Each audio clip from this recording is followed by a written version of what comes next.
aqui você tem o nível 0, né? Vamos colocar aqui, que é o nível do passeio. E aqui, essa parte de baixo é um lote livre, então aqui é a parte de cima e aqui é a parte de baixo.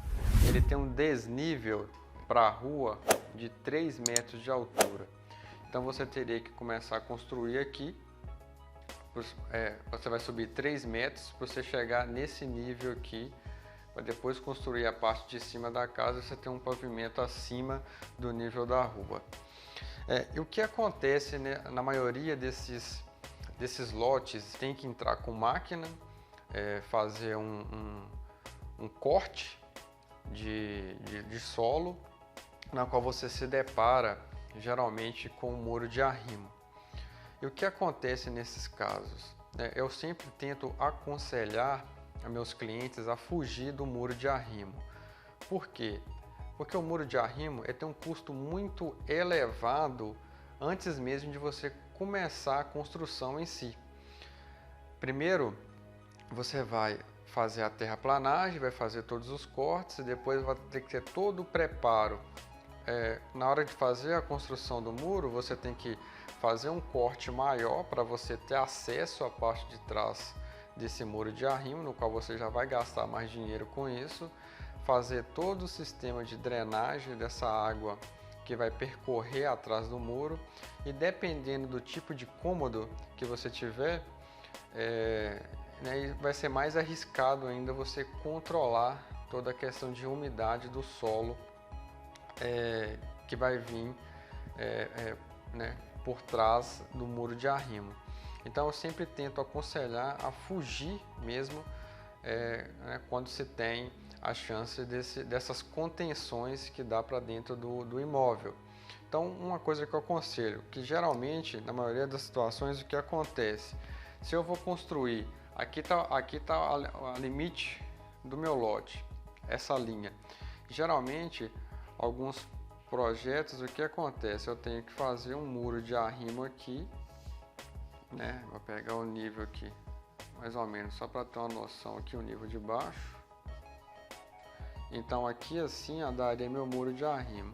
Então às vezes esse muro de arrimo ele chega a 2,50 m, 2,10 m, mais ou menos. Porém em toda a largura, né, do lote eu vou deixar de construir somente nos afastamentos laterais. Então isso tem um custo muito elevado, porque primeiro eu preciso entrar aqui com a máquina, fazer o corte dessa terra todo, mais a parte de trás para mim ter acesso, geralmente 1,5 m a 2 metros, e ainda fazer todo o sistema de impermeabilização, né? Alguns casos eu coloco a manta Maquidren, mas isso a gente vai deixar para outro vídeo, explicar melhor como é que funciona essas drenagens de solo.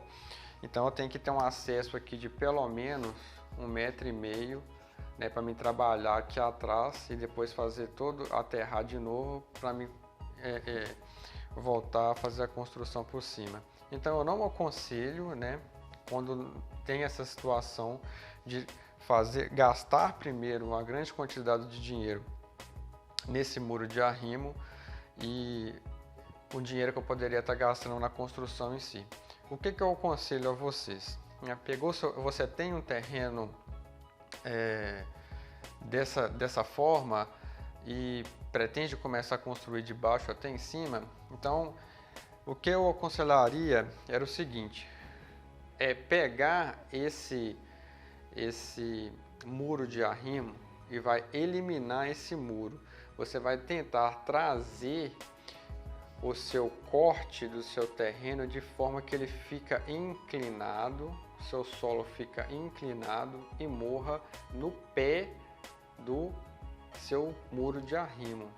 Então, em vez de você construir esse muro, você vai construir uma alvenaria comum que daria para o cômodo. Esse cômodo aqui, não é isso? Ele vai ficar somente com a alvenaria comum. Eu não vou ter um muro, a contenção de fora a fora. Mas para isso eu preciso vir, pegar o nível, né, que eu vou começar a minha obra e fazer esse desnível, né, até que morra no pé do que seria o muro de arrimo, que vai passar a ser uma alvenaria comum. E por que eu faço isso? Justamente, né, para essa inclinação do meu talude, ela dar aderência e estabilidade, né, ao barranco ou talude, né, da forma que vocês melhor entenderem, e não provocar desmoronamento, né, ou qualquer descida de terra aqui na base dessa parede, né? Geralmente a gente faz esses cálculos, né, na hora da topografia e na hora de fazer todo o acerto do terreno, de forma com que você não gaste com a contenção, né, dentro do possível. Então cada obra ela tem uma particularidade, mas você consegue já prever a não utilização do muro de arrimo, da contenção, na hora de fazer o seu projeto arquitetônico. Então tem que estar muito bem alinhado aí com o seu arquiteto para que você fuja desse gasto, que geralmente costuma ser um gasto bem alto, né, que você já poderia estar fazendo toda a fundação da casa, né, se for sapata, ou se for estacas, ou se for blocos. Então você já consegue estar fazendo a fundação da sua casa para estar levantando ela, em vez de estar gastando somente aqui no muro de arrimo. Então é preciso ter essa orientação na hora de fazer o estudo prévio do projeto arquitetônico, para que você consiga eliminar essa contenção. E fazendo a contenção, você teria que vir com a laje posterior na parte de cima da casa. Mas ainda assim é melhor gastar com a laje do que gastar com o muro, porque a laje automaticamente ela já é o piso do pavimento superior que você vai fazer. Então essa é mais uma dica que eu passo para vocês, né? Para quem vai investir em imóvel principalmente, é preciso estar com os controles e gastos bem controlados, e quanto mais você conseguir reduzir, maior vai ser o seu lucro na venda desse imóvel.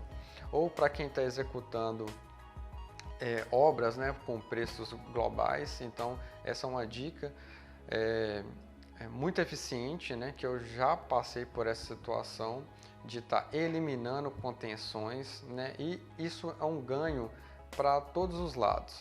Para quem está construindo, né, e vai vender esse imóvel, é um ganho a mais que você vai estar deixando de gastar. Um outro ganho é o pós-obra, né, que a probabilidade de dar uma infiltração que é muito maior, você já elimina esse risco. E para quem está comprando, né, é um conforto maior, né, só de saber que você não tem terra apoiando na parede dos cômodos da casa. Então isso é um ganho para todos os lados, e que requer algumas atenções, né, antes mesmo de fazer o projeto arquitetônico, que tem que ter em mente que você não quer a contenção. Então essa é uma das possibilidades de remoção de contenção, que é trazer o corte para a parte de baixo e trazendo ele diagonal, e você consegue estabilizar o talude com essa inclinação. Então o engenheiro vai saber te orientar, né, caso você contrata algum para administrar a sua obra, e você já tendo isso você já tendo isso em mente, fica mais fácil de você exigir a remoção e a economia proporcionada por essa solução.